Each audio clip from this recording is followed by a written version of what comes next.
ආයිබෝන් කියලා පිළිගන්නවා අපේ pharmacy.lk YouTube channel එකට. අපි past papers කතා කරන්න පටන් ගන්න series එකේ පළවෙනි වීඩියෝ එක විදිහට 2019 external pharmacy exam එකේ MCQ paper එකේ පළවෙනි MCQ 10 සාකච්ඡා කරන්න බලාපොරොත්තු වෙනවා.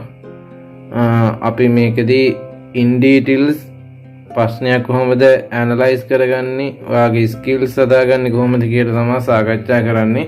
මේක අර ඊස්ටර්න් කෝෆි වගේ ෂණිකව කරන්න බෑ.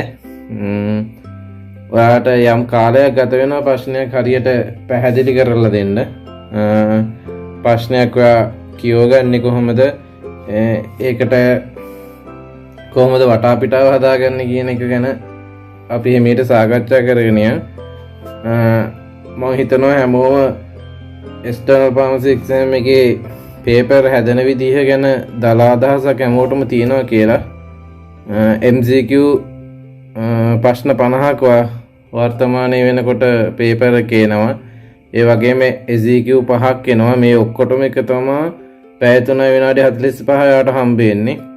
ඒගොල්ලෝ සජෙස්ට් කරනවා ඔයාට MCQ එකට මිනිත්තු 225ක් සහ SAQ එකට මිනිත්තු 75ක් විතර. මේක ඔයාගේ ස්කිල් එක අනුව වෙනස් වෙනවා. ඒ කියන්නේ MCQ එක කලින් දුන්නා කියලා වෙලාව ඉවරුණා කියලා ඒක කලින් එකතු කරන්නේ මුළු එක්සෑම් එකම ඉවරුනහම තමයි පේපර් දෙකම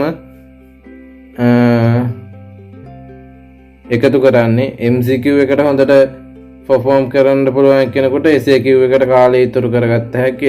ඒ වගේම ඒකේ අනිත් පැත්ත SAQ එකට හොඳට perform කරන්න පුළුවන් කෙනෙකුට MCQ එකට කාලය ඉතුරු කරගන්නත් පුළුවන්. අපි ප්‍රශ්නෙන් ප්‍රශ්නට කතා කරගෙන යමු. ප්‍රශ්නයක් හරියට කියව ගන්න එක ගොඩක් වැදගත් වෙනවා. ප්‍රශ්නයක් කට උත්තර හොයද්දී මෙතන පළවෙනි ප්‍රශ්නේ දීලා තියෙන්නේ Mrs නාගේන්ද්‍ර 50-year-old lady visit her family doctor complaining of heartburn. After investigation, the family doctor prescribed omeprazole 20 mg BD, amoxicillin 1 gram BD, clarithromycin 500 mg BD, aluminium hydroxide tablet 3 times a day, all for 7 days. Regarding her prescription එක ගැන තමයි මේ ප්‍රශ්න ටික හැදිලා තියෙන්නේ. දැන් අපිට මේ ප්‍රශ්න කියවනකොට ඔයා මේකේ තියෙන වැදගත් ටික, ඔයාට වැදගත් වෙන දේවල් ඔයා highlight කරගන්න ඕන. මේකේ මෙයාගේ මේ ප්‍රශ්නේ patient symptom විදිහට කියන දේවල් ඔයාට වැදගත් වෙනවා. එයා heartburn තියනවා කියලා එයාට කියනවා symptom එකක් විදිහට. එහෙනම් අපිට guess කරන්න පුළුවන් මේක patient ගේ GIT tract එක සම්බන්ධ මොකක් හරි disorder එකක් හරි එහෙම මොකක් හරි complication එකක් කියලා අපිට හිතන්න පුළුවන්. මෙයාගේ investigation වලින් පස්සේ එයාගේ එයාට prescribe කරනවා omeprazole අපි කියනවා PPI එකක්. එහෙම නැත්නම් proton pump inhibitor එකක්. ඊට පස්සේ අපිට තියෙන amoxicillin 1 gram BD. amoxicillin කියන්නේ beta lactam antibiotic එකක්. ඒ වගේම clarithromycin 500 BD දීලා තියෙනවා. clarithromycin කියන්නේ macrolide antibiotic එකක්. ඒ වගේම aluminium hydroxide කියන්නේ antacid එකක්. දැන් ප්‍රශ්න ටික අහන්නේ මෙයාගේ මේ prescription එක සම්බන්ධව තමයි. පළවෙනි A එකේ කියනවා the most likely diagnosis is peptic ulcer disease with H. pylori infection කියලා. අපිට මේ උඩ prescribe කරලා තියෙන drugs ටික දැක්කම එකක් එළියට ඔළුවට එන්න ඕන.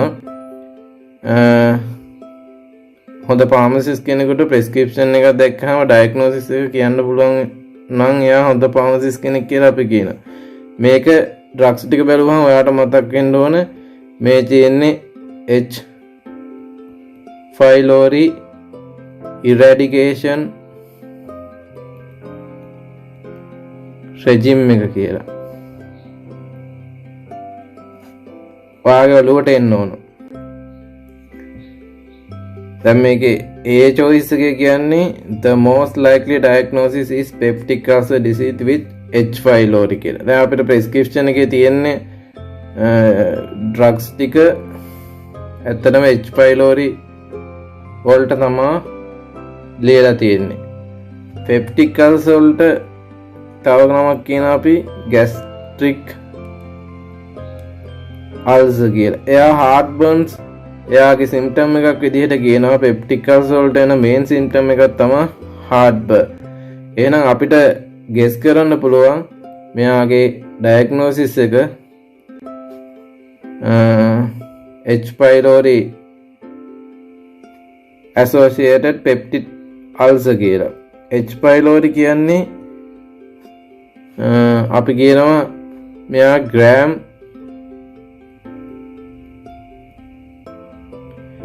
negative rot shape bacteria එක. මෙයා සාමාන්‍ය stomach එකේ තමයි colonize වෙලා ඉන්නේ. මෙයා acid environment එකට කැමති නෑ. ඒකින්ද මෙයාගේ urease කියන reaction එකෙන් මෙයාගේ environment එක හදාගන්න යන mechanism එකේදී මෙයා stomach එකේ wall එකට inflammation cascade එකක් activate කරනවා.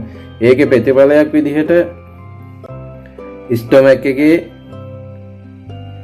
acidic segregation එක වැඩි වුණාම pH එක අඩු වෙනවා. ඒ වගේම ඒ කියන්නේ pH එක අඩු වෙනකොට acidity එක වැඩි වෙනවා. මේ acidity එක වැඩි වෙනකම මෙයා stomach එකේ wall එක inflammate කරලා තියෙන කොටත් acidity එකත් වැඩි වුණාම ulcers form වෙනවා. ඒවට තමයි අපි peptic ulcer කියන්නේ. සාමාන්‍යයෙන් H pylori වලින් peptic ulcer වගේම duodenum ulcer එනවා. මේ දෙකම වෙන peptic ulcer වලට gastric ulcer කියලාත් කියනවා. එහෙනම් අපිට මේ choice එක true කියලා ගන්න පුළුවන්. ඊළඟට අපිට තියෙන්නේ omeprazole is a histamine H2 receptor antagonist. අපි මං කිව්ව ප්‍රශ්නයක් මුලේ ඉඳන් ඇනලයිස් කරන් ආව ඔයාට ලේසි කියලා. අපි මෙතනදි කිව්වා omeprazole කියන්නේ PPI එකක් කියලා. එහෙනම් මේ ස්ටේට්මන්ට් එකේ තියෙන එක false වෙන්න ඕන. මේ choice එක එහෙනම් false. සාමාන්‍යයෙන් omeprazole කියන්නේ අපි කියන PPI එක proton pump inhibitor එකක්. H2 receptor antagonist ගණයට වැටෙන්නේ මොනවාද? අපි කියනවා famotidine, ඒ වගේම ranitidine, cimetidine වගේ ඒ drugs තමයි H2 receptor antagonist category එකට වැටෙන්නේ. අපි ඊළඟ එකට යමු. The antacid should be taken together with omeprazole in morning and night. මේ ප්‍රශ්නේ දිහා ඔයාට දෙවිදිහකට බැලිය හැකියි. ෆාමකොලොජි පැත්තෙනුත් බැලිය හැකි. ඔයාගේ ෆාමසූටික් නොලෙජ් එක පැත්තෙනුත් බැලිය හැකි. සාමාන්‍යයෙන් රෙකමන්ඩ් කරන්නේ ඇන්ටැසිඩ් එකක් 1 to 3 hour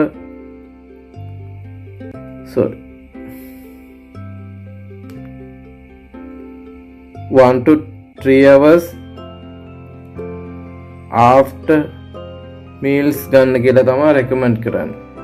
ඒ කියන්නේ ඇන්ටැසිඩ් එක යූස් කරන්නේ already secrete වෙලා තියෙන gastric acid එක neutralize කරන්න. ඒ කියන්නේ ඔයාගේ අපි දන්නවා gastric එක acid secretion එක vagus stimulate එකකින් දත් stimulate වෙනවා. ඒ වගේම අපි food ගන්නකොට ඒකම කියනොත් stimulate වෙනවා. එහෙම stimulate වෙලා තියෙන acid එක තමයි antacid එකකින් neutralize කරන්නේ. ඒකින්ද ඒක කැම අරන් පැය එකක් 3-4 වගේ තමයි ගන්න රෙකමන්ඩ් කරන්නේ. ඒ වගේම PPI එහෙම නැත්නම් omeprazole වලට එනකොට අපි මේක රෙකමන්ඩ් කරන්නේ half hour before meals ගන්න කියලා. ඒ කියන්නේ මේක ඔයාගේ කෑම වේලට පැය භාගයකට කලින් ගන්න කියලා රෙකමන්ඩ් කරන්නේ. කෑමත් එක්ක එන gastric acid secretion එක සස්ප්‍රෙස් කරන්න ඩ්‍රග් එක ඔයාගේ ඔය කියන පැය භාගයකට කලින් ගන්න හේතුව එතකොට එයාගේ half life එකත් එක්ක action එක දෙන්න අර පටන් ගන්න කාලය වගේ. ඒකින් හින්දා පොඩ්ඩක් කලින් ගන්න කියලා කියන්නේ එතන. ඔය දෙක එක ගලපලා බැලුවත් ඇන්ටාසිඩ් එකකුයි ඔමෙපිසෝල් එකකුයි එක වෙලාවට ගන්න බෑ. ඒ වගේම මෙතනදී මං කිව්වා ඔයාගේ ෆාමසිටික් නොලෙජ් එක පාවිච්චි කරලා ප්‍රශ්නෙට යනවා නම් සාමාන්‍යයෙන් ඔමෙපිසෝල් හරි ඕල් PPI ඔක්කොම අපි කියනවා ඇසිඩ් ලයබල් ඩ්‍රග්ස් කියලා. acid liable prodrugs මේ වහන PPI group එක මෙහෙමයි. මේ කියන්නේ acid liable කියන්නේ මේක gastric acid එකේදී molecule එක destroy වෙනවා. ඒ වගේම product එකක් කියන්නේ මෙයා liver එකකින් අපි කියනවා මෙටබොලයිට් වලට කැඩුනාට පස්සේ එහෙම නැත්නම් chemical alteration එක වුණාට පස්සේ තමයි මෙයා active form එකට එන්නේ. ඒක එතන තමයි ඩ්‍රග් එක තියෙන්නේ. ඊට කලින් ඒක ප්‍රෝ ඩ්‍රග් එකක් විදිහට තියෙන්නේ. ගොඩක් වෙලාවට PPI ගොඩක් එන්නේ enteric coated tablet හරි capsule එක ඇතුලේ enteric coat granules හරි විදිහට තමයි එන්නේ. මේක දැන් enteric coat granules හරි tablet හරිනේ තියෙන්නේ. මේකත් එක්ක ඔයා aluminium hydroxide ගත්ත ගමන් මේ granules වල හරි enteric coat හරි tablet එකේ තියෙනවානේ coating materials සාමාන්‍ය polymeric matrix තමයි තියෙන්නේ. අන්නේ enteric coated material වලට මේ aluminium hydroxide එක ප්‍රතික්‍රියා කරාම damage වෙනවා. එයා damage වෙච්ච ගමන් direct drug එක gastric acid එකට expose වෙනවා. එහෙම වුණාම drug එකේ අර අපි කියන effective ගතිය නැති වෙනවා. එහෙම නැත්නම් අපි totally molecule එක destroy වුණේ නැතත් 100ට ගානක් විනාශ වෙන්න පුළුවන් අර coat එක damage වෙලා තියෙන තැන. ඒකින් දා omeprazole antacid එකට ගන්න recommend කරන්නේ නෑ. එහෙනම් මේ ප්‍රකාශනය අපි කියනවා false කියලා.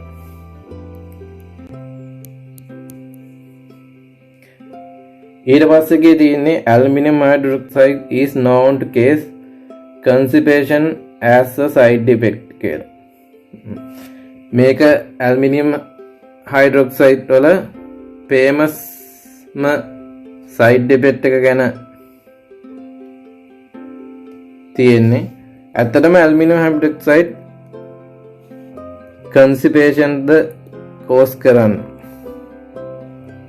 මේක මතක තියාගන්න ඔයාලට තියෙන හොඳම ක්‍රමය තමයි aluminum hydroxide වල A constipation වල C නේ.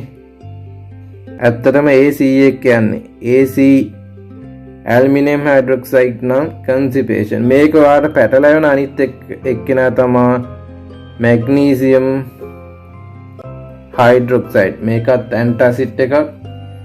මේකට එන්නේ diarrhea. එහෙනම් ඔයා මතක තියාගන්න ඔයාට MD එක කරන්න ගියොත් diarrhea හැදෙනවා. අන්න එහෙම තමයි මං කිව්වේ අර ඉස්සර තමන්ට ආවේනික නිනොමික්ස් හදා ගන්න ඕන. MD එක කරන්න ගියොත් diarrhea හැදෙනවා. එහෙනම් magnesium hydroxide වලට එන්නේ diarrhea. AC එකේ හිටියොත් constipation හැදෙනවා. එහෙම මතක තියාගන්න. එහෙනම් aluminum hydroxide වලට එන්නේ constipation. හරි. එහෙනම් මේක අපි ගන්නවා true statement එකක් කියලා. අපිට ඊළඟට තියෙන්නේ triple therapy prevents ulcer recurrence. Triple therapy එක කියන්නේ මොකද්ද? Usually triple therapy එක කියන්නේ PPI එකකුයි clarithromycin උයි amoxicillin උයි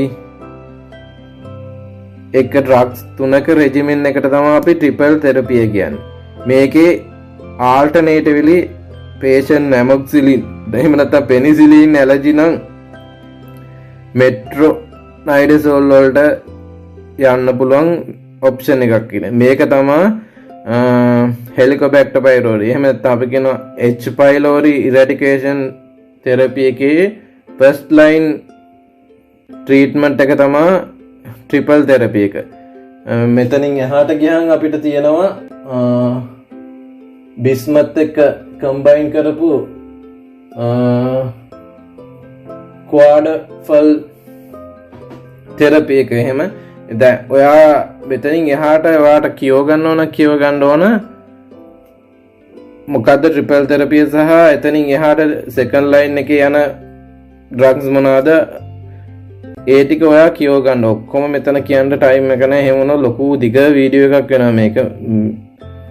අර ප්‍රශ්න 10 මෙතන ඒ විනාඩි ගාන ඇතුළතදී කතා කරගන්න බැරි තත්ත්වයක් වෙනවා එහෙම වුණොත්. එතකොට අපි මේක ගන්නේ මේකේ අපි කියන අල්සර් රීකරන්ස්. ඒ කියන්නේ දැන් මේ ට්‍රිපල් තෙරපි එකෙන් H pylori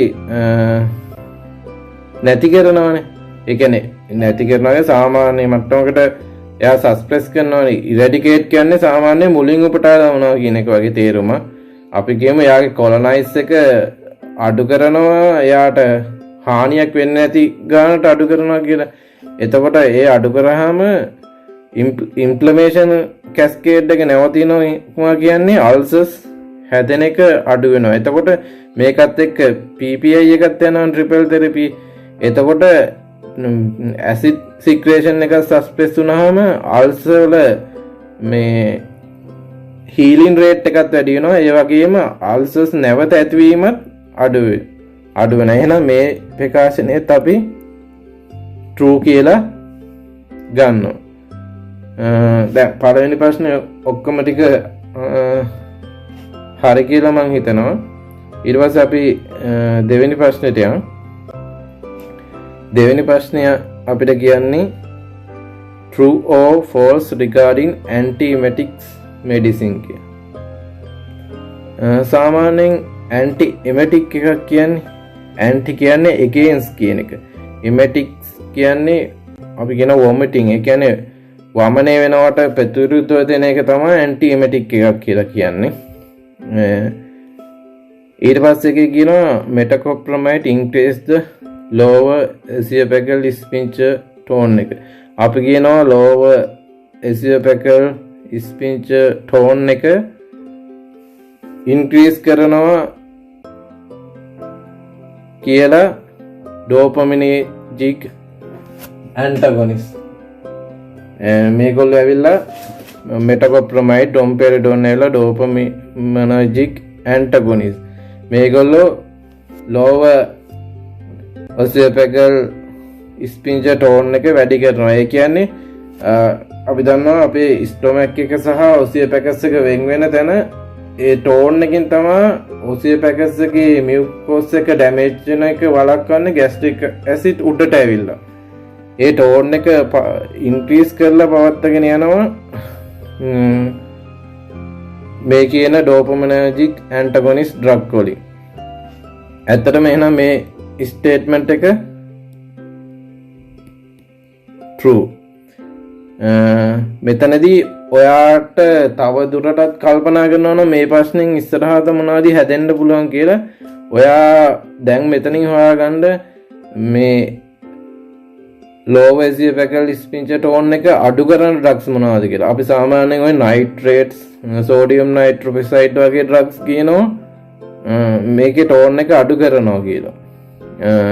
ඔයාට ඩ්‍රග්ස් 4-5ක් දීලා ඊළඟට ප්‍රශ්නයක් හදන්න පුළුවන් මේකේ මොනවද ඔසියෝපැගල් ස්පින්චර් ටෝන් එක වැඩි කරන්නේ එහෙම නැත්නම් අඩු කරන්නේ true false ලකුණු කරන්න කියලා. ඒ වගේ ඔයා ප්‍රශ්න වලට මේවා කරන ගමන් පොඩ්ඩක් හිතන්න ඕන. ඊට පස්සේ ප්‍රශ්නේ කියනවා අපිට domperidone has more extra pyramidal side effect than metoclopramide කියලා. මොනවාද මේ extra pyramidal side effect කියන්නේ?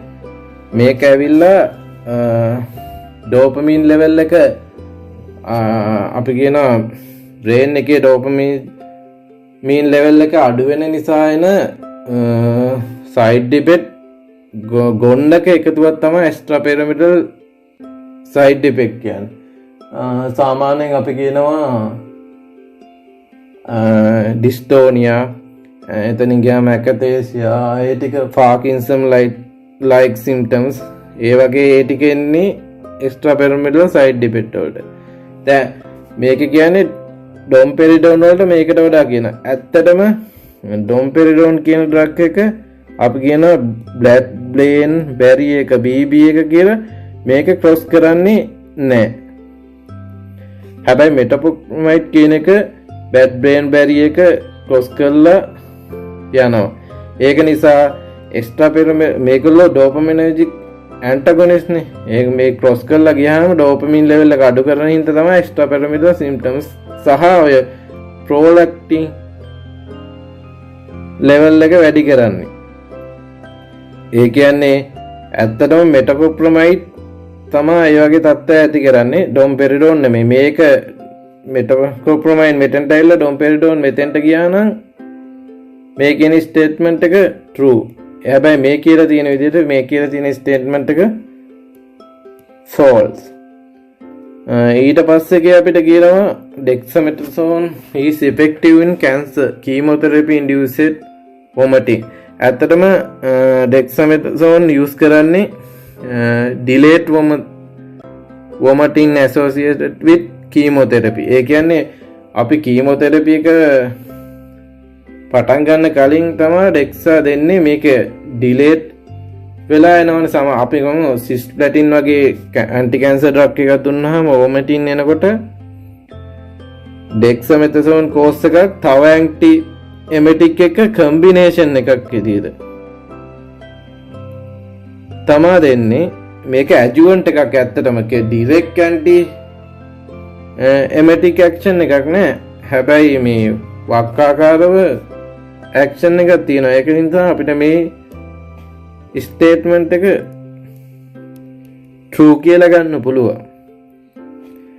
ඊට පස්සේ අපේ ඊළඟ එකට යනවා නම් අපිට තියෙන්නේ ondansetron is 5-hydroxytryptamine එහෙම නැත්නම් 5-HT3 receptor antagonist එකක් කියලා. ඇත්තටම serotonin antagonist එකක් තමයි ondansetron කියන්නේ. මේක ගොඩාක් වෙලාවට chemotherapy එහෙම නැත්නම් radiation වලට expose වෙලා එහෙම නැත්නම් surgery එක කරලා එහෙම එන vomiting වලට තමයි ගොඩක් වෙලාවට use කරන්නේ. මෙතනදී ඔයා ගොඩක් වෙලාවට සැලකිලිමත් වෙන්න ඕන මෙන්න මේ antagonist කියන වචනේත් එක්ක. ඇත්තටම දැන් මෙතන ඔයාට agonist කියලා එහෙම දාලා තිබුණා නම් එහෙම මේ statement එක එහෙනම් fall වෙනවා. මේවා කියවනකොට හරියට ඒකයි හොඳට කියව ගන්න ඕනේ. අර ගොඩක් අය කියවන්නේ නැතුව ප්‍රශ්න වලට උත්තර ගහපුවම වරදින්න තියෙන සම්භාවිතාවය වැඩි වෙන්නේ ඒකයි. ඇත්තටම මේ ස්ටේට්මන්ට් එක එහෙනම් true කියලා තමයි අපි ගන්නෙ. අපේ ඊළඟ තියෙන අපිට ප්‍රශ්නෙට තියෙන්නේ hyoscine hydrobromide is effective for motion sickness කියලා. hyoscine hydrobromide කියන්නේ අපි කියනවා මේකට තව බ්‍රෑන්ඩ් නේම් එකක් famous එක scopolamine කියලා. ඒ වගේම මේ hyoscine වල තව ෆෝම් එකක් තියෙනවා. අපි ඒකට කියනවා hyoscine butyl bromide කියලා. මේකට අපි buscopan කියලාත් කියනවා. ඇත්තටම මේ දෙකම anti muscarinic. එහෙම නැත්නම් අපි කියනවා ඇන්ටිකොලෝනජික් ඩ්‍රග්ස් කියලා. මේ බස්කෝපෑන් එක ඇන්ටි ගොඩක් වෙලාවට යූස් කරන්නේ ඇන්ටි ස්පැසමෝඩික් ඩ්‍රග් එකක් විදිහට. මෝෂන් සික්නස් එකට ඉෆෙක්ටිව් වෙන්නේ මේක හයසින් හයිඩ්‍රොබෝමයිඩ් කියන එක. ඒක නිසා මේවා කියෝ ගන්නකොට හරියට කියෝ ගන්න ඕනේ. දැන් බැරි වෙලාව මෙතන බියුටයිල් බ්‍රෝමයිඩ් කියලා තිබුණා නම් එහෙනම් මේ ස්ටේට්මන්ට් එක ෆෝල් වෙනවා. හැබැයි මෙතන තියෙන්නේ හයිඩ්‍රොබෝමයිඩ් කියලා. එහෙනම් මේ ස්ටේට්මන්ට් එක අපි true කියලා ගන්නවා. ප්‍රශ්න අංක 2ත් ඉවරයි. අපි 3ට යන්. කාලෙත් එක්ක මෙතන පොඩි තරගයක් තියෙනවා. දැන්ටම විනාඩි 25ක් විතර අපිට ඉවර වෙලා ප්‍රශ්න දෙකයි තාම කතා කරේ. ඊට පස්සේ අපිට true or false regarding lipid lowering therapy කියලා ප්‍රශ්න ටික අහන්නේ. statins are safe in pregnancy. මොනවද මේ statins කියන්නේ? අපි මේකට තව කියනවා HMG co-reductase enzyme inhibitors කියලා. statin කියන්නේ මේ drugs වල හැම එකේම මෙතන වෙන්නේ පල්ලේ කැලේ ඇටවැස්ටෙනි තියෙනවා. මම ඒක ගන්න මේ අන්තිමට statins කියලා ගෲප් එකේ හැම ඩ්‍රග් එකකට එනවා. මේ රොසස්ටටින් එකටත් එනවා. ඒක නිසා මේ දෙකේ ඒ අගින් අරන් තමයි ෂෝට් කරලා statins කියන්නේ. ඩ්‍රග්ස් ගෲප් එක මේකේ HMG co-reductase inhibitors enzyme inhibitors. ඇත්තටම මේක save the pregnancy වල general guideline එක නම් තියෙන්නේ මේක conjunctival abnormalities එනවා. ඒ කියන්නේ birth defects එනවා කියන එක. මොකද cholesterol synthesis එක fetus එක වර්ධනයට බලපාන හින්දා ඒක suppress කරන drug එකක් හින්දා මේක recommend කරන්නේ pregnancy වල use කරන්න කියලා. සාමාන්‍යයෙන් කියනවා pregnancy එක plan කරන කෙනෙක් statins වල ඉන්නවනම් consumption එකට 3 month කලින්වත් statins නවත්තන්න ඕන කියලා. හැබැයි special conditions තියෙනවා under supervision. ඒ කියන්නේ benefit outweigh the risks. මේ drugs pregnancy use කරන්නේ ඒවා specialist ලා use කරන්නේ. අපිට generally කියන්න පුළුවන් මේක pregnancy safe කියලානේ මෙතන මේගොල්ලෝ කියන්නේ. අපිට generally කියන්න පුළුවන් එක තමයි statins pregnancy වලදී safe නෑ කියන එක. එහෙනම් මේ statement එක false. ඊට පස්සේ කියන statins taken at night reduce the early morning peak cholesterol synthesis. මේක වැදගත් ඒවා හැම වෙලේම ඔයා කියවනකොට පැන්සලක් හරි තියාගෙන පේපර් එකේ ලකුණු කරගන්න. නයිට් එකට ගන්න early morning peak cholesterol synthesis එක අඩු කර. ඇත්තටම මේ කියන enzyme වල අපි කියන එහෙම නැත්තම් කියනවා HMG co-reductase enzyme එක action එක වැඩිපුරම තියෙන්නේ අපේ ඇඟේ cholesterol intake එක අපි අඩු වෙන රැට. ඒක එතකොට තමයි liver එකකින් synthesis එක වැඩි කරන්නේ. එතකොට මේ enzyme එකේ ක්‍රියාකාරීත්වය වැඩි වෙන්නේ රෑ. ඒක නිසා අපි generally recommend කරන්නේ drug එක ගන්න කියලා හවස 6යි 8යි අතර. මොකද මේක drug එකේ half life එක අපි කියන T half එක මත තමයි තීරණය වෙන්නේ. ඒ කියන්නේ මේ ඒ වෙලාවට ගත්තාම අර enzyme එකේ ක්‍රියාකාරීත්වය වැඩි වෙන වෙලාවට drug එක ඇඟේ තියෙනවා action එක දෙන්නේ. මෙතන ඒක තමයි concept එක රැට දෙන්න. මේක අපිට true statement එකක් කියලා ගන්න පුළුවන්. හැබැයි මෙතෙන්දි මතක තියාගන්න ඕන එකක් තියෙනවා. statins කොහෙවත් කියලා නැහැ මේ night එහෙම නැත්නම් රැට විතරක් use කරන්න කියලා. මේක day time එකටත් use කරන්න පුළුවන්. තියෙන concept එක තමයි රැට prescribe කරන්න අරක. ඊට පස්සේ statin therapy leads to මෙතන up regulate වෙන්න ඕන. up regulation of surface LDL receptor in the liver කියලා. අපි කියනවා මෙයා LDL කියන්නේ low density lipoproteins කියන එක. මෙතනදී statins කරන්නේ ප්ලාස්මා එකේ තියෙන LDL ගාන අඩු කරන්නේ මෙයා liver එකේ surface එකේ තියෙන LDL receptors ගාන up regulate. එහෙම නැත්නම් වැඩි කරන එක කරන්නේ. ඒ කළා ප්ලාස්මා එකේ තියෙන ටික liver එකට අරන් ඒ ටික අපි කියන බ්‍රේක් ඩවුන් එකට ලේසි කරනවා. ඒක තමයි කරන්නේ. ඇත්තටම ස්ටැටින්ස් වල මේ ඇක්ෂන් එක තියෙන්නේ මේ අප් රෙගුලේට් කරනවා liver එකේ LDL receptors වල.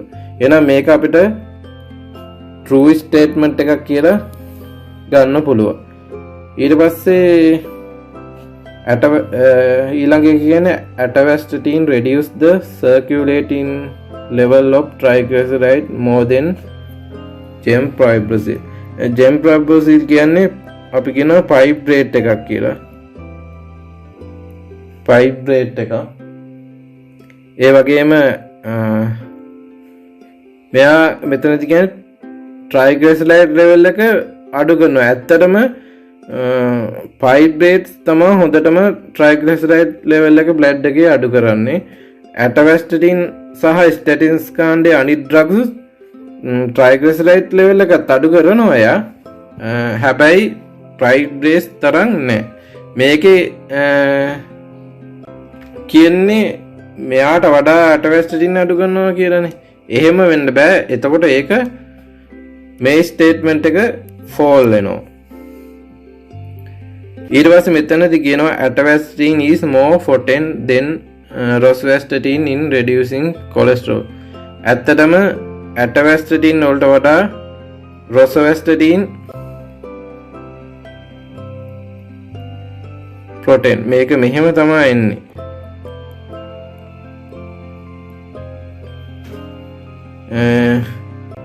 මේකේ ඩෝස් එකත් එක්ක කම්පෙයාර් කරනකොට මේකේ සාමාන්‍යයෙන් 80 මිලිග්‍රෑම් විතර යන එක්කෙනෙකුට මේකේ 10 මිලිග්‍රෑම් වගේ ඒ වගේ කම්පෙයාර් එකක් තමයි තියෙන්නේ. ඒ පොටෙන්ට් එක ඩ්‍රග්ස් වල ඩ්‍රග් එකක පොටෙන්සි එක මනින්නේ එයා ඇක්ෂන් එක දෙන්න කොච්චර ඩෝස් එකක් යූස් කරනවද කියලා. දැන් මෙතන අපි මේක හරියටම මේ ගණන් දෙක මට කම්ෆර්ම්ලි මතක නැහැ. අපි දල වශයෙන් ගමුකෝ මෙයාගේ 80ක් මිලිග්‍රෑම් යනවා නම් ඇක්ෂන් එක දෙන්න මෙයාගේ 10 වලින් ඒ ඇක්ෂන් එක දෙනවා නම් මෙයා තමයි පොටෙන්ට් එක්කෙනා. එහෙනම් මේ ස්ටේට්මන්ට් එක අපිට ෆෝල් කියලා ගන්න වෙනවා. ඊළඟට අපි කතා කරමු හතරවෙනි ප්‍රශ්නේ. නයිට්‍රේස් ගැන තියෙන්නේ. මෙතනදී පළවෙනි එකේදී කියනවා relieve angina principally by dilation of coronary artery.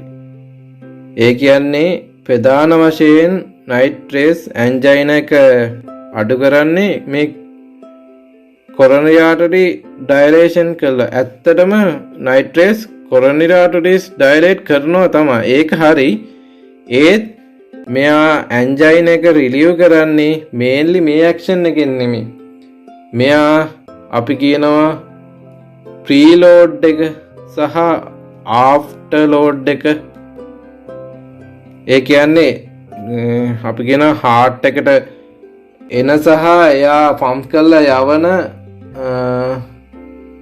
Blood එකේ වොලියුම් එක තියෙන්නේ. අන්න ඒක අඩු කරන එකෙන් තමයි ඇන්ජයිනා එක මේන්ලි මෙයා අඩු කරන්නේ. එහෙනම් මේ ස්ටේට්මන්ට් එක අපිට ෆෝල් කියලා ගන්න වෙනවා. ඊළඟ එක කියනවා act by stimulating alpha adrenoreceptor. ඒ කියන්නේ මේ alpha receptors අපි කියන adrenoreceptors stimulate කරනවා නම් ඒක අනිවාර්යෙන් අපි කියන sympathomimetic drug එකක් වෙන්න ඕන.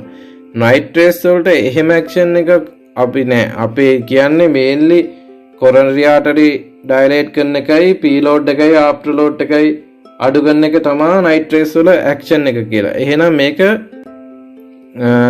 අපිට මේ ස්ටේට්මන්ට් එක ෆෝල් කියලා ගන්න වෙනවා. use regularly or no one to induce tolerance. ඇත්තටම nitrates දිගින් දිගටම use කරනකොට මේකට tolerance එකක්. එහෙම නැත්නම් මේ drug එකේ effective ගතිය නැති වෙන එකක් වෙනවා. ඒකට ගොඩක් වෙලාවට nitrates අතර අපි කියන nitrates free interval එකක් තියාගන්න ඕන. free interval එකක් හැම වෙලේම මේවා ඩෝසින් අතර තියාගන්නවා. ඒ කියන්නේ tolerance කියන්නේ මේ කියන්නේ tolerance ගැන තව ටිකක් කතා කරනවා නම් ඒ කියන්නේ අපි හිතමු action එකක් දෙන්න nitrates molecule 10ක් ඕන වුණා නම් ඊළඟ පාර මේ 10න් මෙයා ඒ action එක දෙන්නේ නැහැ. මෙයාට ඒ action එකම දෙන්න molecule 20ක් විතර ඕන. ඊළඟට මේ 20න් බෑ. ඊට පස්සේ මෙයාට මොලකියුල් අපි හිතමු 35ක් විතර ඕන. එහෙම ටොලරන්ස් එක කියන්නේ මෙයා ඒ ඩෝස් එකට කම්පෙයාර් කරලා ඇක්ෂන් එක දෙන්නේ නැතුව යනවා. ඒ කියන්නේ අපේ ෆිසියොලොජිකලි තියෙන දේවල් මේකට ඇඩැප්ට් ඒක හැඩ ගැස්සෙනවා. එහෙම වුණාම අපි කියනවා ටොලරන්ස් කියලා. ඒක නැති කරගන්න තමයි නයිට්‍රේට් ප්‍රී ඉන්ටර්වල් එකක් තියාගන්නේ. එතකොට ඇත්තටම මේ ස්ටේට්මන්ට් එක අපිට ගන්න වෙන්නේ true කියලා. ඊට පස්සේ එකේ කියනවා glyceryl trinitrate. එහෙම නැත්නම් අපි මේකට කෙටියෙන් කියනවා GTN කියලා. tablet increase venous return to the heart. මම පළවෙනි එකෙත් මම පැහැදිලි කරා මේගොල්ලෝ පීලෝඩ් එක වැඩි කරනවා කියලා. ඒ කියන්නේ බ්ලඩ් එක පෙරිපෙරරි පූලින් කියන. ඒ කියන්නේ බ්ලඩ් එක පෙරිපෙරරි එකතු වෙන එක අඩු කරලා වැඩි කරලා ඊට පස්සේ මෙයා venous return එක heart එකට අඩු කරනවා. ඒ කියන්නේ මේ ස්ටේට්මන්ට් එක අපිට true කියලා ගන්න පුළුවන්. ඊට පස්සේ එකේ තියෙන applied topically as ointment විදිහට topical කියන්නේ අපි කියනවා topical dosage form එකක් කියන්නේ over the skin. ඒ කියන්නේ skin එකට හරි mucous membrane එකකට හරි මොකක් හරි එහෙම apply කරන එකකට අපි topical කියලා කියනවා. Effective treatment of anorectal feces කියලා. ඇත්තටම nitrates ointment වලදී කරන්නේ මේ anal canal එකට එහෙම anal canal එකට එහෙම නැත්නම් අපි කියනවා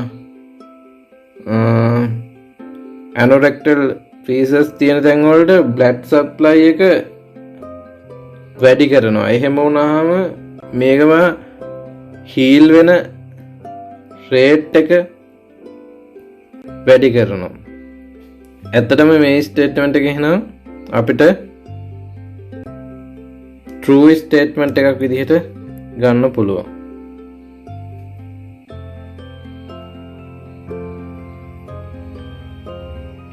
අපි ඊළඟ ප්‍රශ්නෙට යමු. පස්වෙනි ප්‍රශ්නේ තියෙන්නේ warfarin ගැන. මෙතන ඊට පස්සේ අපිට කියනවා warfarin has wide therapeutic range. White කියන්නේ පැතිරුණු එහෙම නැත්නම් විහිදුණු. ඇත්තටම warfarin වලට ගොඩාක් ලොකු therapeutic window එකක් තියෙනවා. ඒ කියන්නේ minimum effective concentration එකයි maximum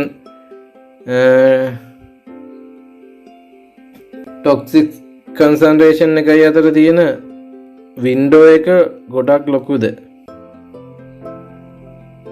මේකට තියෙන්නේ අපි කියනවා නැරෝ තෙරපියුටික් රේන්ජ් එක. ඒ කියන්නේ මේකතන ටොක්සික් රේන්ජ් එකට යන්න සහ මිනිමම් ඉෆෙක්ටිව් කන්සන්ට්‍රේෂන් අතර පොඩි ඉඩක් තමයි තියෙන්නේ. එහෙනම් මේ ස්ටේට්මන්ට් එක අපි ෆෝල් කියලා ගන්නවා. මේකට තියෙන්නේ narrow therapeutic range එක. warfarin is safe for using during first trimester of pregnancy. ඇත්තටම මේක අපි කියනවා ප්ලැසෙන්ටා බැරියර් එක. එහෙම නැත්නම් අපි කියනවා මේක ප්ලැසෙන්ටල් බැරියර් එක ක්‍රොස් කරලා යනවා. ගිහිල්ලා මෙයක conjunctival malformations ඇති කරනවා. ඒක නිසා pregnancy වලදී anticoagulant එකක් විදිහට warfarin recommend කරන්නේ. pregnancy වලදී anticoagulants of choice වෙන්නේ heparin. ඒක නිසා මේක safe කියලා තියෙන හින්දා මේක අපි fall ස්ටේට්මන්ට් එකක් විදිහට තමා ගන්නෙ. dosing need to monitor INR එක. අපි කියනවා ඇත්තටම INR කියන්නේ මොකද්ද? International Normalized Ratio කියලා අපි කියනවා. මේක 2 සහ 3 අතර තියෙනවා නම් තමයි හොඳයි කියලා කියන්නේ. ඇත්තටම මේකේ dosing එක adjust කරන්නේ INR එකේ අගය අනුව තමයි. එහෙනම් මේක අපිට ගන්න පුළුවන්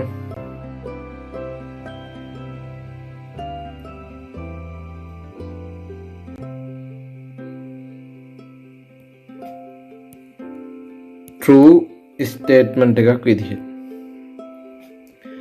ඊට පස්සේ එකේ තියෙනවා should be avoid during breastfeeding කියලා. ඇත්තටම breastfeeding වලදී warfarin use කරන්න හොඳ නැද්ද? ඇත්තටම මේක breast milk වලට penetrate එහෙම නැත්නම් එන ප්‍රමාණය බොහෝම අඩුයිලු. ඒක නිසා මේක breastfeeding වලට ප්‍රශ්නයක් නැහැ. safe කියලා තමයි references වල තියෙන්නේ. ඒ කියන්නේ මේ amount එක මේ අපි කියන breastfeeding ගන්න බේබිට harm කරන්න තරම් ලොකුවට නෑ කියලා තමයි කියන්නේ. එහෙනම් මේ ස්ටේට්මන්ට් එක අපිට fall එකක් විදිහට තමයි ගන්න වෙන්නේ. ඊට පස්සේ it is indicated in patient with atrial fibrillation. ඇත්තටම atrial fibrillation වලදී අපේ atrium එක දැන් කීපයකින් impulse වෙලා මෙව වෙන්න ගත්තාම blood clot හැදීමේ අවදානමක් තියෙනවා. ඒක අඩු කරගන්න තමයි warfarin වගේ anticoagulant එකක් use කරන්නේ.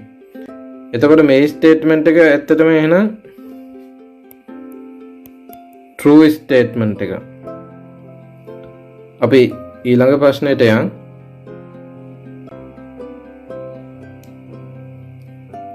හයවෙනි එකේ තියෙන්නේ true or false regarding inhaler device used in bronchial asthma. The average proportion of a dose entering airway after inhaling forcefully from a meter dose MDI is about 50% කියලා මෙතන කියනවා. ඒ කියන්නේ හොඳම ටෙක්නික් එක යූස් කරලා MDI එකක් use කරොත් 50% විතර ඩෝස් එකෙන් ඇචීව් කරනවා කියලා තමයි මෙතනදි කියන්නේ. ඇත්තටම අපි කියනවා මේකේ හොඳම ටෙක්නික් එක යූස් කරා 100ට 15ත් 25ත් අතර වගේ පොඩි percentage එකක් තමයි ඔයාගේ lungs reach කරන්නේ මේ inhale කරන dose එකෙන්. ඒක නිසා මේ statement එක ඇත්තටම false statement එකක්.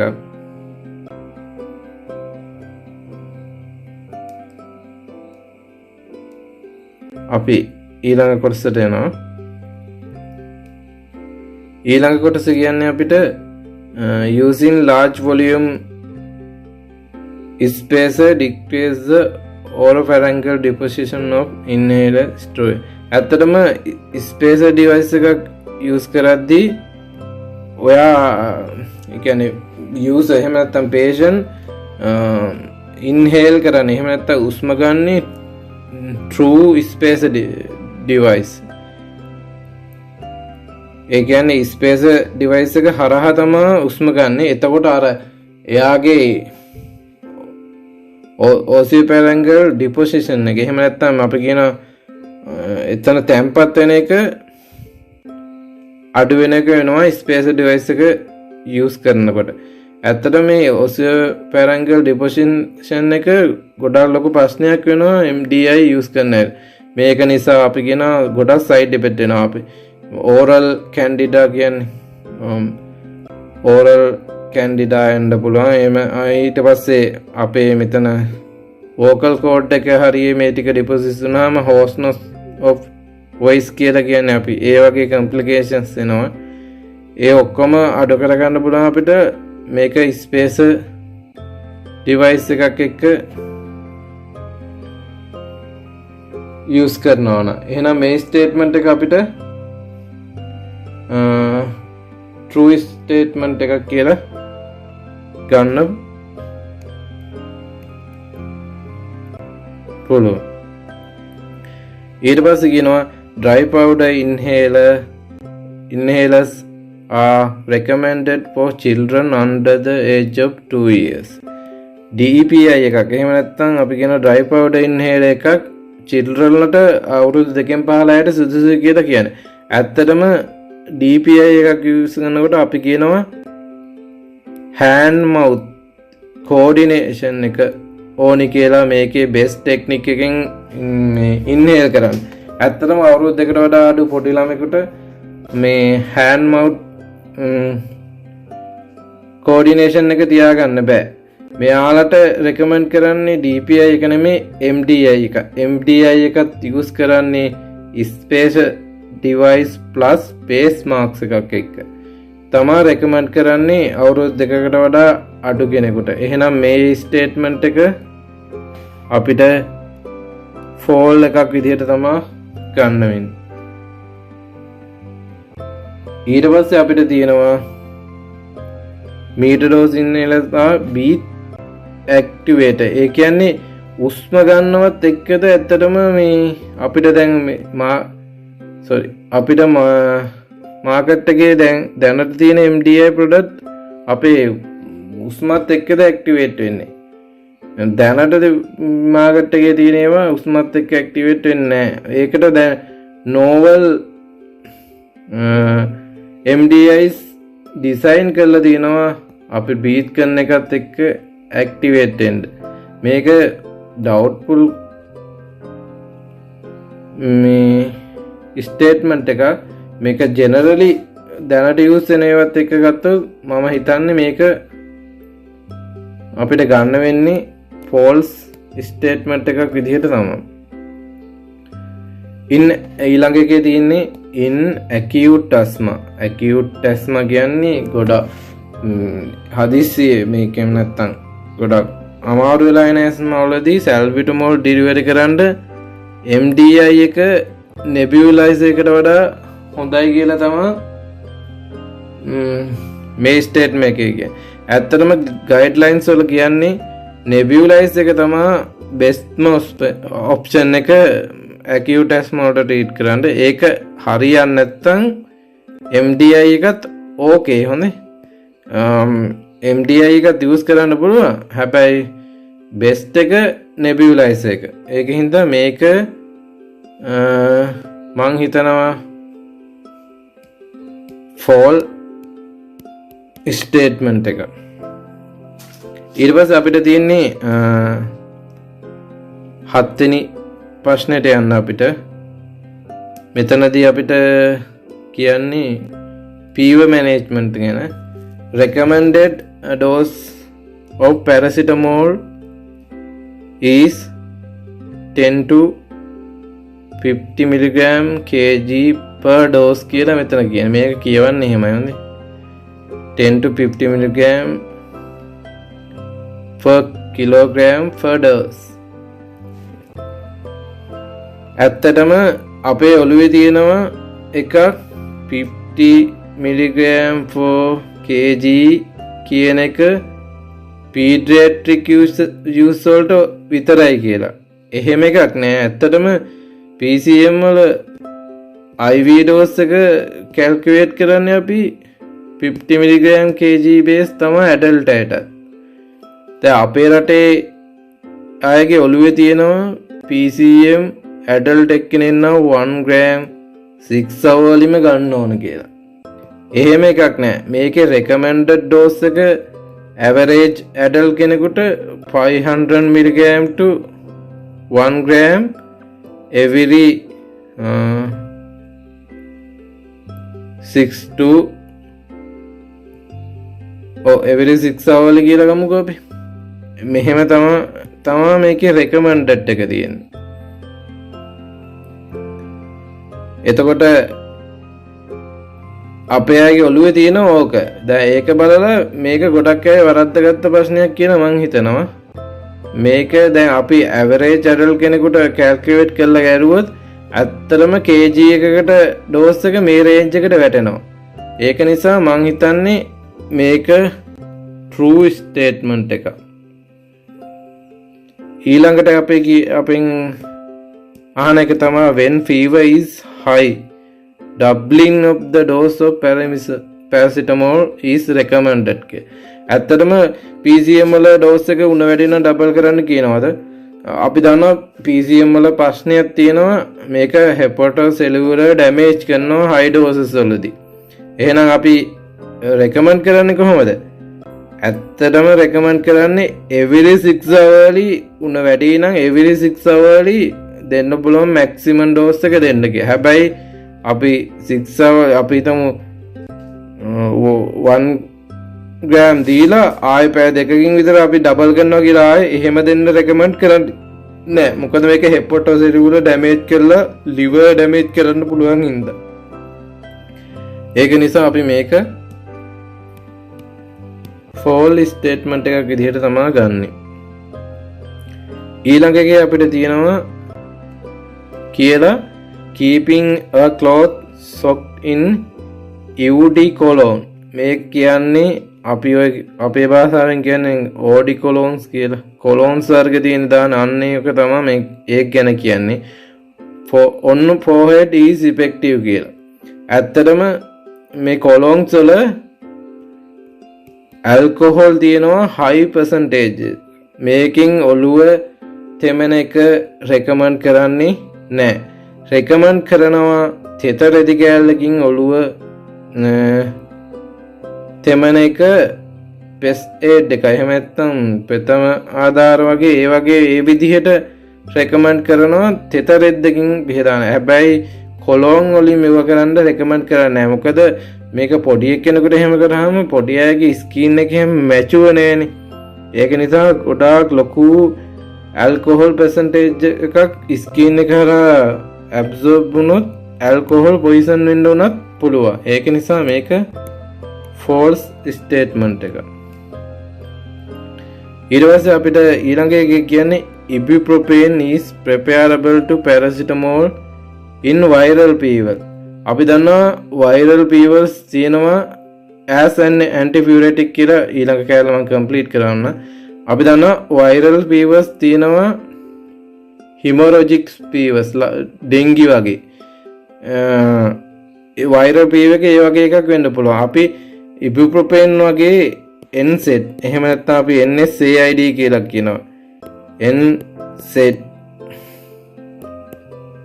recommend කරන්නේ hemorrhagic fever. එහෙම වුණොත් මේක අපි දන්නවනේ මේ NSAID drugs platelet aggregation එක mechanism එකේදී බලපානවා කියලා. ඒක නිසා hemorrhagic තත්ත්වය වැඩි වෙන්න පුළුවන් හින්දා viral fevers වලට ඉබුප්‍රොෆෙන් වගේ NSAID රෙකමන්ඩ් කරන්නේ පැරසිටමෝල් තමයි recommended drugs. එහෙනම් මේක අපිට fall කියලා ස්ටේට්මන්ට් එකක් කියලා ගන්න වෙන්නේ. ඊට පස්සේ තියෙනවා අපිට pharmacist should advise the patient to take extra PUI. ඇත්තටම pharmacist එහෙම advise කරන්න පුළුවන්ද? පීව කියන්නේ sweating induce කරනවා. ඒ කියන්නේ වාගේ body එකෙන් fluid ඒ කියන්නේ එළියට යන එක. එහෙම නැත්නම් අපි කියන fluid leak වෙන එක. එහෙම නැත්නම් fluid lost වෙන එක ගොඩක් වැඩි වෙනවා sweating induce වෙනකොට පීව හින්දා. ඒක නිසා අනිවාර්යෙන් patient extra fluid ගන්න කියන එක advice කරන්න ඕන. ඒක pharmacist කෙනෙක් විදිහට ඔයාට කරන්න පුළුවන්. මේ ස්ටේට්මන්ට් එක එහෙනම් true. අපි ඊළඟ ප්‍රශ්නෙට යන්. අපේ 8 වෙනි ප්‍රශ්නේ. මේක තියෙන්නේ regarding management of anaphylaxis. anaphylaxis shock කියලා අපි කියනවා. ඒක management එක කරන එක සම්බන්ධයෙන් true or false කියලා මෙතනදී අහන්නේ. It is reaction mediated by immunoglobulin IgG කියලා තියෙනවා. මේක ඇත්තටම මේ IgG කියන්නේ අපි කියනවා මෙතනදී කියන්නේ මේ anaphylactic shock එකක් කියන්නේ systemic allergic reaction එකක්. immunoglobulin IgE තමයි ඒ කියන්නේ අපි කියන immediate allergic reactions කියලා. මේකට involve වෙන්නේ immunoglobulin IgE. මේ IgJ involve වෙන්නේ delayed allergic reaction වලට. ඔය food allergy වගේ එහෙම එන ඒවාට තමයි IgG involve වෙන්නේ. Anaphylactic shock එකක් කියන්නේ systemic allergic reaction එකක්. මේක severe hypertension සහ bronchospasm එක්ක associated with the life threatening condition එක. එහෙනම් මේ statement එක අපිට fall එකක් විදිහට තමයි ගන්න පුළුවන්. ඊට පස්සේ අපිට තියෙන්නේ angioedema is recognized as clinical picture.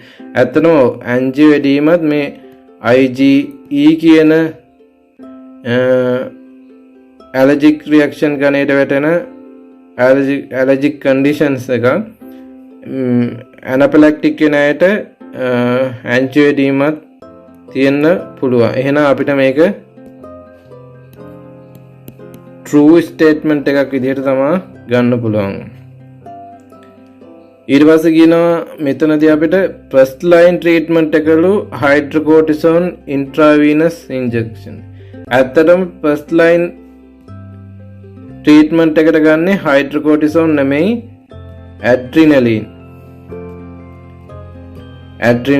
දැන් මොන ඊළඟ තව ප්‍රශ්නයක් හැදෙනකොට ඔයාලට හැදෙන්න පුළුවන් මේකේ root එක මොකක්ද එහෙම. ඇත්තටම adrenaline use කරන්නේ 1 in 1000 IM තමයි use කරන්නේ 1 in 1000. IV use කරනවා නම් 1 in 10,000. හැබැයි සාමාන්‍යයෙන් IV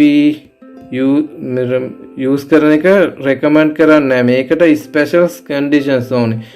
ICU එහෙම නැත්නම් consultant කෙනෙක්ගේ මේ monitoring එක require කරනවා adrenaline IV route එකෙන් use කරනවා නම්. IM තමයි route of choice. adrenaline use කරන්න. අපිට දැන් මෙතන අපි කතා කරගෙන ඉන්නේ hydrocortisone එන්නේ adjuvant එකක් විදියට. එහෙම නැත්නම් second line එකට තමයි hydrocortisone එන්නේ. first line එක adrenaline. එහෙනම් මේ statement එක අපිට fall කියලා ගන්න වෙනවා. ඊට පස්සේ ඊළඟ D එකේ තියෙන්නේ intravenous route is prepared to intramuscular route for administration for adrenaline. මම මෙතනදී කියපු ටිකමයි මෙතනක් කියලා තියෙන්නේ. මෙතන intravenous එක හොඳයි කියලා කියනවා intramuscular එකට වඩා adrenaline. ඇත්තටම මම කිව්වා intravenous එක use කරන්න special conditions සහ special care එකක් ඕන. ඒක නිසා මේක අපි fall statement එකක් කියලා ගන්නවා. recommended එක IM. ඊළඟ එකේදී අපිට කියනවා it is safe for patient to walk to a vehicle for transportation to hospital කියලා. ඇත්තටම patient නැකිටලා ඇවිදලා යන්න ඇඩ්වයිස් කරනවද ඇනෆිලැක්ටික් ෂොක් තියෙන කෙනෙකුට? නෑ, ඇඩ්වයිස් කරන්නේ patient ඇවිදින්න එපා. ප්ලැට්ෆෝම් එකක අපි එහෙම නැත්නම් කියනවා ලේ වෙලා එහෙම නැත්නම් දිගා වෙලා ඉන්න එක තමයි රෙකමන්ඩ් කරන්නේ. ඒ කියන්නේ patient එහෙම ඉති උස්සන් ගිහිල්ලා තමයි වෙහිකල් එකට දාන්න ඕනේ. එහෙම නැතුව patient ඇවිදගෙන යන්න කියන එක රෙකමන්ඩ් කරන්නේ නෑ. එහෙනම් මේක අපි ගන්නවා fall statement එකක් කියලා. ඊළඟ මේ ප්‍රශ්නේ ක්ලියර් කියලා මම හිතනවා. ඊළඟට එකට යන් අපිට ඊළඟ එකේ තියෙන්නේ the following drugs originally obtained from plant sources කියලා තියෙනවා. ඒ කියන්නේ පල්ලෙහා සඳහන් කරන ඖෂධ plant sources වල එහෙම නැත්නම් අපි කියන ශාකමය මූලාශ්‍ර වලින් තමයි අරගෙන තියෙන්නේ. ඒ පළවෙනි එක අපිට ලිග්නොකේන් දීලා තිනවා. ලිග්නොකේන් කියන්නේ local anesthetic එකක්. ඇත්තටම මේක synthetic form එකේ තියෙන එකක්. මේකේ මොලකියුල් එකට නෑකම් කියන එකක් තමයි අපි කියන කොකේන් කියලා. 2019 ස්ට්‍රක්චර් එකකට ඇවිල්ලා තිබුණා මේවා අනේ අපේ SAQ එකට ඇවිල්ලා තිබුණා මේකේ ස්ට්‍රක්චර් සම්බන්ධ කරලා ප්‍රශ්නයක් මේ අවුරුද්දේම SAQ එකට. මේක සින්තටික් ෆෝම් එක. මේකේ naturally plant sources එකෙන් එන එක තමයි cocaine. sorry cocaine කොඩේන් plant sources එකෙන් එන එක. මේක සින්තටික් ෆෝම් එක. එහෙනම් මේක අපිට ගන්න වෙන්නේ fall statement එකක් කියලා. මෙබෙන්ඩසෝල් කියන්නේ ඇන්ටිහෙල්මින්තික් ඩ්‍රග් එකක්. මේකත් අපි කියනවා සින්තටික් ෆෝම් එකේ තියෙන එකක්. එහෙනම් මේ ස්ටේට්මන්ට් එකත් අපි fall කියලා තමයි ගන්නෙ.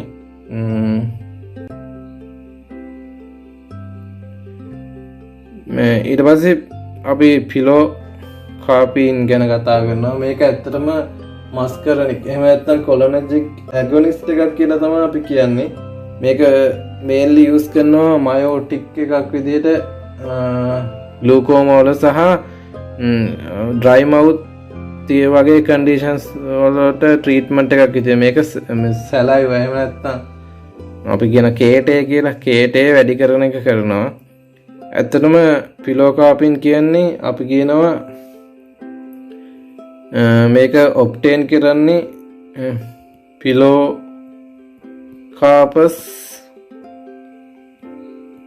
ජබෝරන්ඩි කියන ශාකයෙන් තමයි මේක ඔබ්ටේන් කරන්නේ. එහෙනම් මේ ස්ටේට්මන්ට් එක අපිට true කියලා ගන්න පුළුවන්. ඊට පස්සේ අපිට ක්විනින් තියෙනවා. මේක ඇත්තටම ඇන්ටි මැලේරියා ඩ්‍රග් එකක්. මේක සහ මේකේ තව ෆෝම් එකක් තියෙනවා. අපි කියනවා ක්විනි ඩීන් කියලා. මේක ඇත්තටම ක්ලාස් 1A ඇන්ටි ඇරිත්මික් ඩ්‍රග් එකක්. මේ දෙකම ඔබ්ටේන් කරන්නේ එකම ශාකයෙන්. අපි ඒකට කියනවා සින්කෝනා බාක් එක කියලා. ඒකෙන් තමයි මේ ඩ්‍රග්ස් දෙකම මේ දෙකේ ස්ට්‍රක්චර් අතර පොඩි වෙනසක් තියෙන්නේ. අපි කියනවා ස්ටීරියෝ අයිසෝමර්ස් කියලා මේ දෙක ආර මේ ඩ්‍රග්ස් වල පොඩි පොඩි වෙනස්කම් වලින් ඇක්ෂන් වෙනස් වෙන එකට තියෙන හොඳ උදාහරණයක් තමයි ක්විනින් and ක්විනිඩි. එකම සෝස් එකෙන් ගන්න හැබැයි totally different action දෙකක් තියෙනවා. මේක anti malaria drug එකක්. මේක anti arrhythmic drug එකක්. එහෙනම් මේ statement එක අපිට true statement එකක් විදිහට ගන්න පුළුවන්. ඊට පස්සේ අපිට තියෙන්නේ ඊළඟ එකට අපි යමු.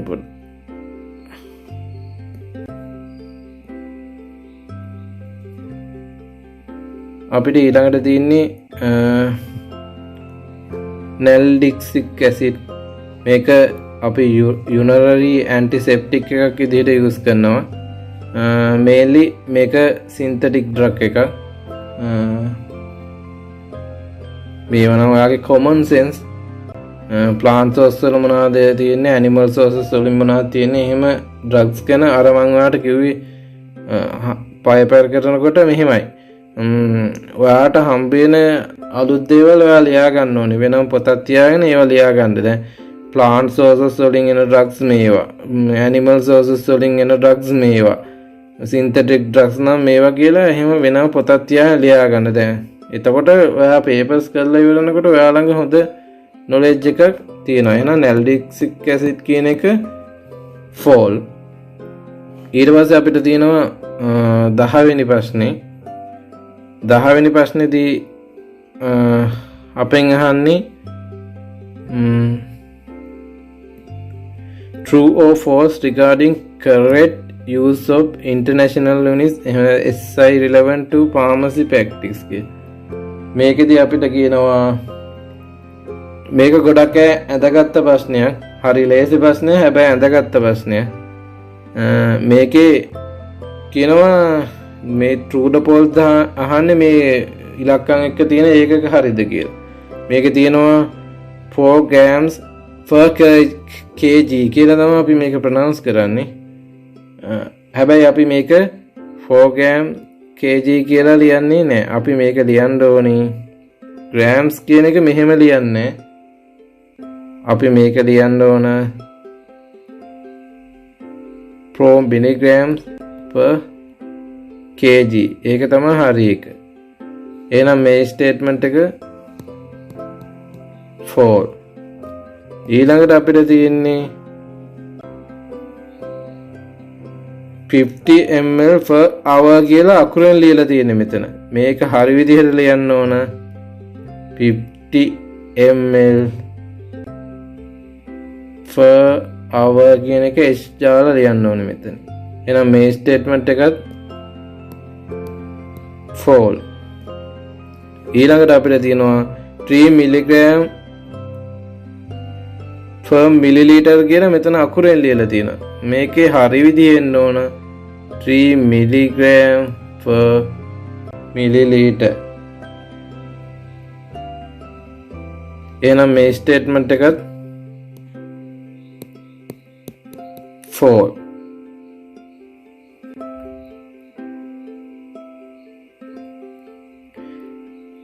ඊළඟ එකේ අපිට ලියලා තියෙන්නේ 5 ml නිකන් S අකුරක් දාලා බහුවචන කළා වගේ. එහෙම ලියන්නේ අපි. මේක හරි විදිහට ලියන්නේ 5 ml. එච්චරයි.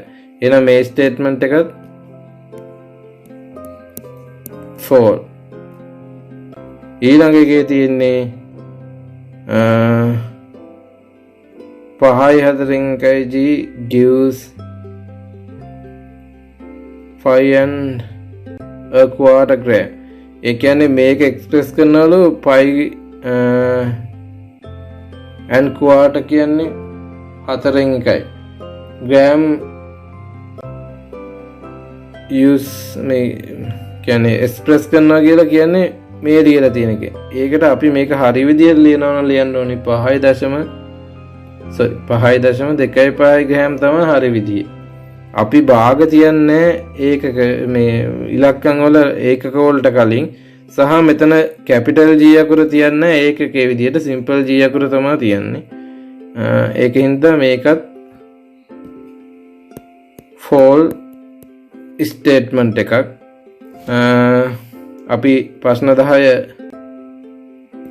කතා කරා. මං හිතනවා ඔයාලට මේ කතා කරපු ටික තේරෙනවා ඇති කියලා. මං කියපු ඒවා මොනවා හරි ඔයාලට තේරෙන්නේ නැති දෙයක් සෝ වැරදි දෙයක් හෝ ගැලපෙන්නේ නැති දෙයක් තියෙනවනම් කමෙන්ට් සෙක්ෂන් එකේ කමෙන්ට් එකක් දාන්න. අපි කතා කරලා ඒවා බේරුමක් කරගමු. ඊළඟ ප්‍රශ්න 10 ආයේ දවසක කළා දාන්න බලාපොරොත්තු වෙන ඉක්මනින්ම. එහෙනම් හැමෝටම ගොඩක් ස්තුතියි වීඩියෝ එක බැලුවට. අපේ channel එක එක්ක රැඳිලා ඉන්න අපි පාස් පේපර්ස් ටික සාකච්ඡා කරගෙන යනවා සහ ඔයාලට අපේ Facebook group එක හරහා සහ pharmacy.lk මේ YouTube channel එක හරහා උදව් කරන්න බලාපොරොත්තු වෙනවා. අපේ channel එක subscribe කරලා නැත්නම් subscribe කරලා යාළුවන්ට share කරලා අපේ වැඩේට උදව්වක් කරන්න කියලා ඉල්ලනවා. ඊළඟ ප්‍රශ්න 10න් අපි හම්බ වෙමු.